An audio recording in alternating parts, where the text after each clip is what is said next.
அண்மை செய்தியை பார்த்து கொண்டிருக்கிறோம். அமைச்சர் ஐ பெரியசாமி மீதான வழக்கு விசாரணைக்கு தடை விதிக்க நீதிமன்றம் மறுப்பு தெரிவித்திருக்கிறது. ஐ பெரியசாமி மீதான வழக்கு விசாரணைக்கு தடை விதிக்க உச்சநீதிமன்றம் மறுப்பு தெரிவித்திருக்கிறது. அந்த அண்மை செய்தியை பார்த்து கொண்டிருக்கிறோம்.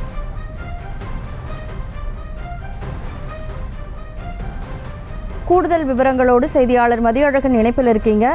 இந்த வழக்கு குறித்த முழுமையான விவரங்களை பதிவு பண்ணுங்க.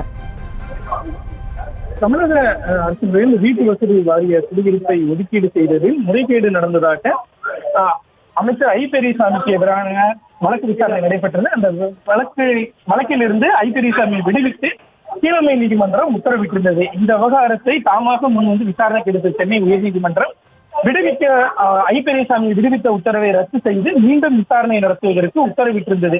இந்த உத்தரவை எதிர்த்து ஐ பெரியசாமி சார்பில் உச்சநீதிமன்றத்தில் மேல்முறையீடு செய்யப்பட்டிருக்கிறது. அந்த மனுவானது இன்றைய தினம் நீதிபதி ரிஷிகேஷ் ராய் தலைமையிலான அமர்வில் விசாரணைக்கு வந்தபோது ஐ பெரியசாமி சார்பில் மூத்த வழக்கறிஞர் கபில் சிபல் ஆஜராகி வாதிட்டார்.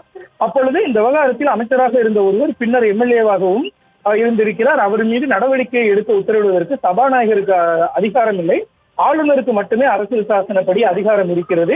அதிகாரமற்ற ஒருவர் வழங்கிய உத்தரவுகள் அடிப்படையில் நடவடிக்கை எடுக்கப்பட்டுள்ளதாகவும் இது தவறான விஷயம் என்றும் வாதிடப்பட்டது.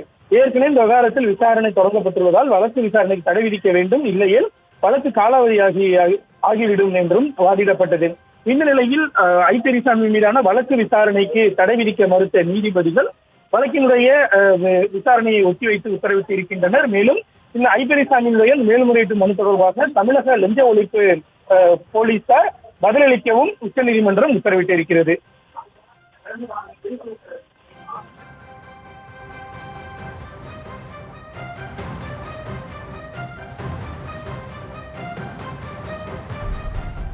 அமைச்சர் ஐ பெரியசாமி மீதான வழக்கு விசாரணைக்கு தடை விதிக்க உச்சநீதிமன்றம் மறுப்பு தெரிவித்திருக்கிறது. வழக்கு குறித்த விவரங்களை தெரிவித்தமைக்கு நன்றி மதியழகன். செய்திகளை உடனுக்குடனும் துல்லியமாகவும் தெரிந்து கொள்ள சப்ஸ்கிரைப் பண்ணுங்க.